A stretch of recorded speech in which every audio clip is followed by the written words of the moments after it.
इथे आम्ही निघालेलो आहोत माझ्या माहेरी जाण्यासाठी संभाजीनगरला। तसं तर हा ब्लॉग 2 मेचा आहे, कारण 3 मेला माझ्या मुलाची नीटची परीक्षा होती आणि त्याचा नंबर संभाजीनगरला लागला होता। त्यासाठी आम्ही 2 मेलाच माझ्या आईच्या घरी गेलो आणि 3 मेला दुपारचा पेपर होता, तरीसुद्धा आम्ही 1 दिवस अगोदरच गेलो। 3 मेला नीटची एक्झाम झाली तरीसुद्धा हा ब्लॉग आतापर्यंत मी अपलोड केला नव्हता आणि हा ब्लॉग मला अपलोड करण्याचा मूडही नव्हता, कारण तुम्हाला माहितीच आहे नीटच्या परीक्षेचा कसा स्कॅम झालेला आहे।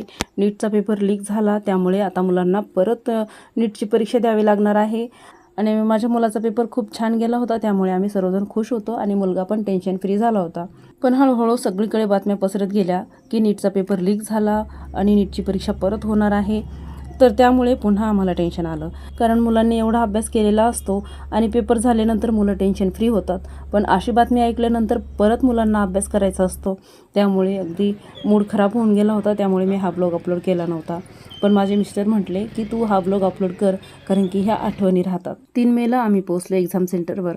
तर इथे बघू शकता एवढ्या उन्हामध्ये मुलांच्या कशा रांगा लागलेल्या आहेत एक्झामला जाण्यासाठी, आणि इथेच मात्र इतक्या तपासण्या केल्या जातात मुलांना, ट्रान्सपरंट बॉटल पाणी पिण्यासाठी, त्यांच्या हातात घड्याळ नाही वगैरे वगैरे अनेक तपासण्या।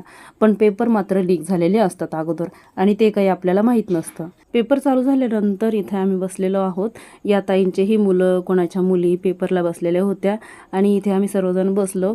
3 तासामध्ये बऱ्याच ओळखी झाल्या, त्यामुळे मी थोडीशी शूटिंग केली आठवणीसाठी।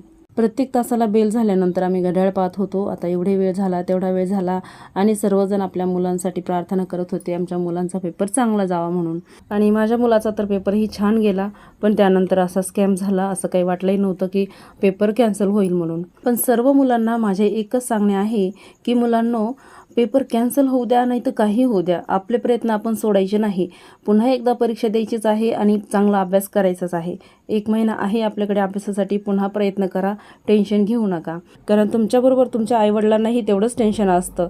त्यामुळे आपल्या आईवडिलांसाठी आणि आपल्या स्वतःला सक्सेस होण्यासाठी पुन्हा एकदा नक्कीच प्रयत्न करायचा आहे। पेपर तर 3 तासाचा होता, पण आम्ही 7 तास घराच्या बाहेर होतो। सकाळी नाश्ता करून निघालेलो होतो, आम्हीही दुपारचं जेवण केलं नाही आणि मुलांनीही, मुलाला तर वेळच नव्हता भेटला, त्यामुळे यांनी लस्सी आणली। लस्सी प्यायलाही बाहेर वेळ नव्हता, कारण की ऊन होतं, आणि त्यामुळे आम्ही ऑटोमध्ये बसल्यानंतर लस्सी पिली। पेपर सुटल्यानंतर आम्ही आईच्या घरी आलो, 1 दिवस तिकडे थांबलो आणि त्यानंतर दुसऱ्या दिवशी आम्ही आमच्या घरी आलो।